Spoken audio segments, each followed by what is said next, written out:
Hi, welcome to Tuesday's TNT, and just noting before we get started today that yesterday was a public holiday in Thailand. Now, a lot of people had their day off, including, it appears, a lot of journalists, because there's not a lot of news around today. Now, having said that, there are a few stories that I've sort of picked out that I think are quite interesting, but the big news stories seem to be missing today because, well, everybody had a bit of a holiday yesterday, and there's nothing wrong with that. Also, I'd like to invite you to subscribe to the channel if you get an opportunity, just as you're passing through. But let's get stuck into today's main stories, and we start with tourism banking on Russia. This story featured in the Bangkok Post.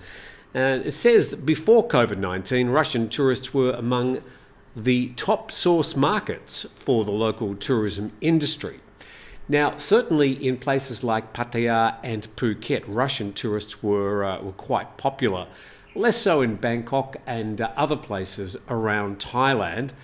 And although they were one of the top source markets, they weren't really in the top 5, certainly though in the top 10. Although the Russian market has spiked since October, Pattaya operators are worried about the slow resumption of chartered flights to Utapao. At present, there are chartered flights operated by Azur Air from 11 cities in Russia to Utapao Airport, seats shared amongst several tour agencies. Remembering that the Russian tourism industry operates quite differently, they do come in from these tour groups, from travel companies, less so than as independent travellers. So a president from the Tourism Council of Pattaya says that winter is the favourite period for Russian tourists to escape from the cold weather to beach destinations. I'm figuring there's probably other reasons this year. He says they mostly opt for 4 or 5 star beachfront hotels. That's good if you own a 4 or 5 star beachfront hotel. And tour operators, he says, insist the war with Ukraine hasn't really affected Russians visiting the country as the conflict takes place in Ukraine.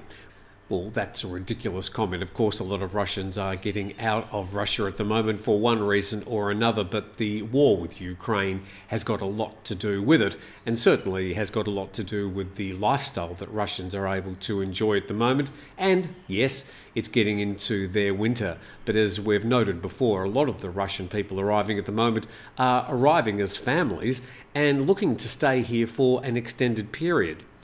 He says the ruble has also bounced back to a similar rate as before the war. We'll check that out in just a moment. Russians are among the 4 main markets for Pattaya tourism operators, along with visitors from India, South Korea and Vietnam. Interested to know how you see that. That's the way the numbers fall, and we'll be checking out the numbers the way they fall for international arrivals in Phuket a little bit later. Let's check the ruble, and this is a chart that covers 1 year, and it compares it to the Thai baht. And you can see that a year ago it was around about, or just over 0.4 rubles to the Thai baht, and now it's up around about 0.6. So, in fact, over a 1 year period, although obviously it dropped back in February down quite a lot, it's rebounded back indeed to around, about 20% higher than it was a year before. He says tour operators still request promotional prices to warm up the market. The average room rate remains at 30 to 40% lower than before the pandemic. In the middle of that page, the destination also benefits from Russians who travel from Bangkok, as many of them prefer to spend some time in Pattaya. Well, indeed, if you've travelled to Bangkok, you'd be silly not to take that two-hour trip down to the famous, or is that infamous, Pattaya. According to the Tourism and Sports Ministry, Russian arrivals posted a record high of 44,000 people in October, one of the top 3 European markets for the month. Well, the article doesn't actually say what those the other top 2 European countries are. I think one of them might actually be the UK, which of course we don't include in Europe these days. As some countries in Europe have banned Russian tourists, more of them are choosing to travel to other countries, including Thailand. Now, did a bit of checking this morning, and so Russians are travelling at the moment principally to the UAE and other Emirates countries. Turkey is the favourite. the Maldives, which allows Russians to arrive visa-free for 90 days, Greece and Thailand. Also noting that Italy and Spain are on that list, and at least Greece, Italy and Spain are in the EU, and I didn't think that Russians were allowed to travel to EU countries at the moment. But again, I am wrong. And this part of the article is called Strong Phuket Rebound, and Bumikiti again from the Phuket Tourist Association, saying that the recovery rate of the Russian market in Phuket in November hit 80% of the 2019 figure, mainly attributed to more charter flights as well as Aeroflot. Well, again, I was of the misunderstanding that a lot of these Aeroflot planes, half of them I believe, which are leased from companies outside of Russia, that if those planes were landing in countries outside of Russian airspace, were liable to be confiscated. That doesn't appear, once again, to be happening.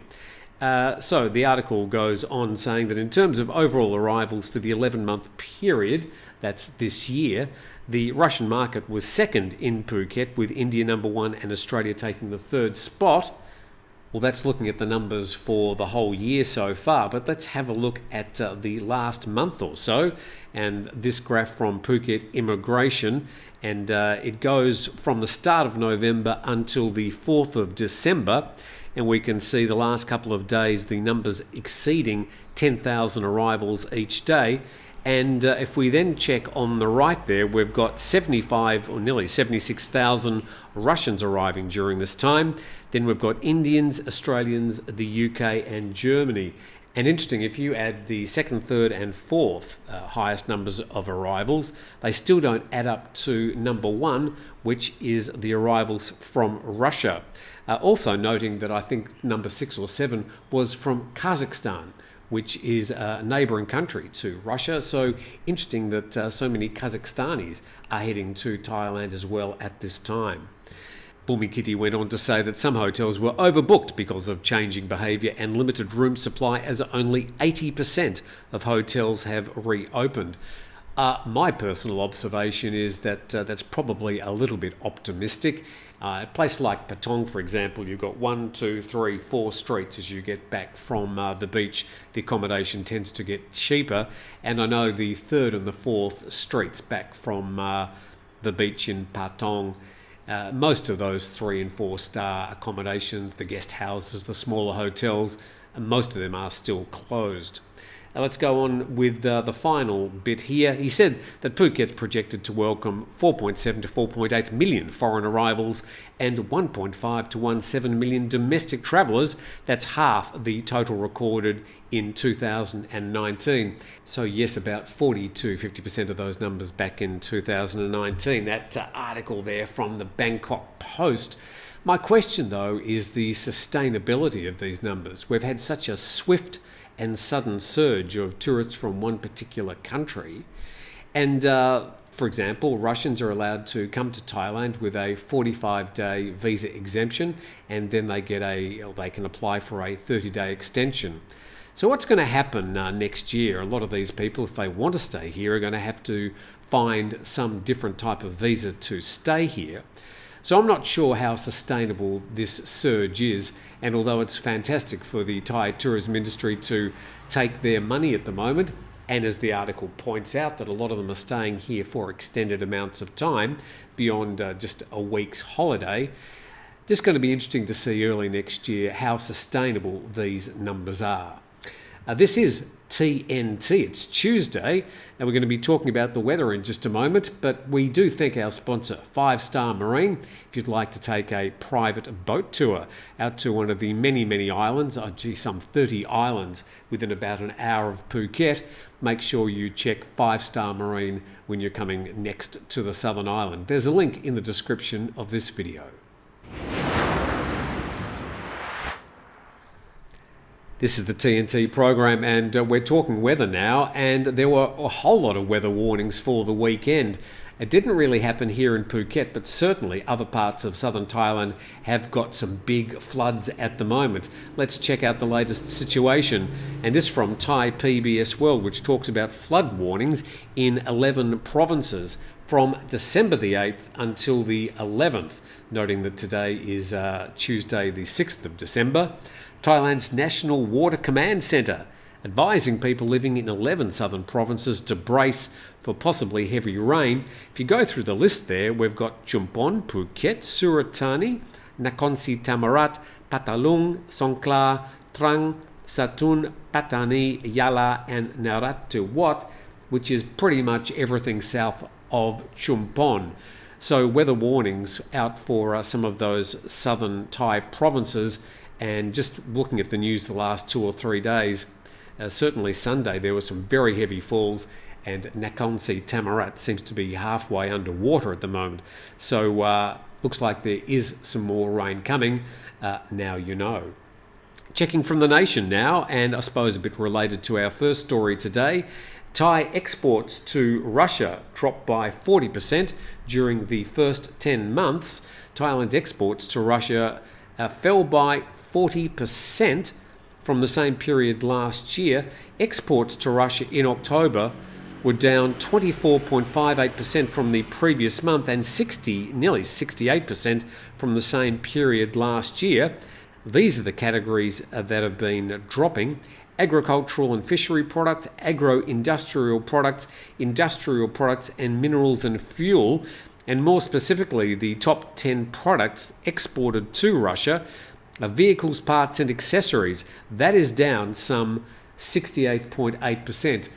Car manufacturing is so big in Thailand and such a big export earner. That article goes on to say the value of Thailand's exports to Russia fell by 73% in March, and then the contraction continued with the exports down 77% in April, 65% in May, etc., etc. The centre said the major reason for the slowdown was a shortage of ships and containers after Western shipping companies boycotted Russia because of the war.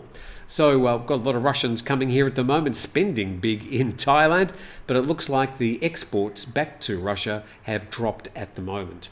To our next story today, and a ruthless Thai vigilante wants to retire in Australia.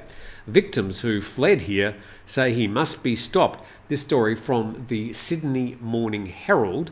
Now, it's been reported in a lot of other Australian newspapers. So I thought, well, that headline grabbed my interest, so I thought I'd better have a look at this. A Thai vigilante, pretty strong word, whose followers threatened critics of the monarchy and their families with death and rape, driving dissidents into exile, says he wants to spend his twilight years in Australia. Now, I don't know this man. I've done some quick research, and it's not as if he's been well reported here in Thailand. But it seems to have grabbed the interest of the Australian journalists.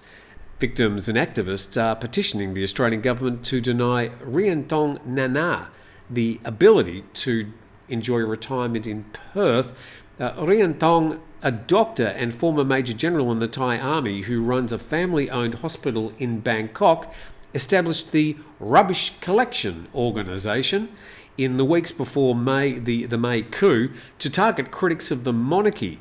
Followers in their thousands would attack the targets, both online and in person, and launch lawsuits under Thailand's harsh royal defamation laws. Again, I'm just reading straight from the Sydney Morning Herald, and it seems that there may be reasons that we haven't read much about this person and his alleged activities in Thailand.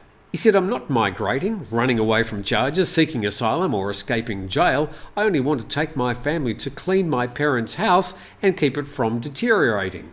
Seems perfectly reasonable. He outlined a desire to look after his mother's roses and eat lobster when in Australia, but vowed to return to Thailand whenever there was a threat to the throne. He added in a post to his 162 Facebook followers, "A dictator like me is welcomed by the Australian government." And when contacted by the Sydney Morning Herald and The Age, which are both owned by the same company, by telephone, Rian Tong declined an interview, branding suggestions that he was moving to Australia as fake news. And just there's a photo of the gentleman, Rian Tong Nana, as pictured on his Facebook page, has styled himself as Thailand's answer to Van Helsing. Van Helsing, I think, is a fictitious Dutch monster hunter, something like that. I saw the film a while ago. So there he is, that story from the Sydney Morning Herald, and was widely reported in Australian newspapers yesterday. And as I say, this man's name has not come to my attention in the past. You're watching TNT on a Tuesday morning. Let's head to our next story. A French man arrested in Bangkok for allegedly swindling 2 million baht in an investment scam.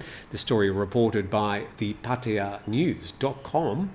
And the story says the Bangkok police arrested a 41-year-old French national for allegedly swindling 2 million baht in a fraudulent brand name product investment. And Jacques Clement was arrested in the Watana district, which sort of takes up a lot of the early part of Sukhumvit Road. And it says down the bottom there, the suspect befriended the unidentified victim, allegedly lied to them that he could import luxurious brand name products such as purses, perfume and shoes from France to Thailand for sale. After investing 2 million baht, the unnamed victim never received the items while the suspect disappeared. The suspect lawfully entered the country, his visa due to expire on December the 7th, that's tomorrow, and police saying that he'd allegedly deceived many victims with the same investment scam. No victims ever obtained their products. I suspect that he won't be leaving the country tomorrow, that he may remain here as a guest of the Thai police as they continue with that investigation. And with that, thank you for watching today. And as I noted before, it has been a bit of a slow news day, because yesterday was a holiday and I think a lot of people went away for their long weekend. And welcome back if you've just come back. But wherever you are today, whatever time of the day it is, hopefully you enjoyed the program, and we look forward to doing it again tomorrow.